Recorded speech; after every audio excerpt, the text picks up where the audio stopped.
نبی کریم صلی اللہ علیہ وسلم کے پاس ایک اعرابی آیا، یا رسول اللہ، جب بھوک لگتی ہے آپ کے پاس آتا ہوں، آپ مجھے کھلاتے ہیں، یا کسی کو کہتے ہیں تو مجھے کھلا دیتے ہیں۔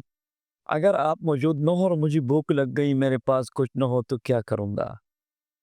نبی کریم علیہ السلام نے ان کو وظیفہ بتایا، تم پڑھو اللہم انی اسألک من فضلک ورحمتک فإنہ لا یملکہ الا انت۔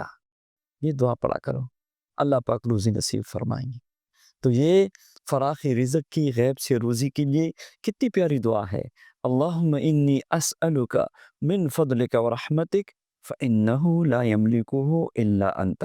فجر پڑھ کے آپ پڑھ لیں 2 مرتبہ، 3 مرتبہ، 7 مرتبہ، عام طور پہ 10 مرتبہ پڑھ لیں آپ، انشاءاللہ پورے دن اللہ تعالیٰ رزق کے انتظام فرمائیں گے۔ آپ ظہر کی نماز کے بعد بھی پڑھ لیں، آپ عصر کے بعد بھی پڑھ لیں، آپ اٹھتے بیٹھتے چلتے بھی پھرتے بھی پڑھ لیں، آپ کو جب ضرورت ہو آپ پڑھ لیں۔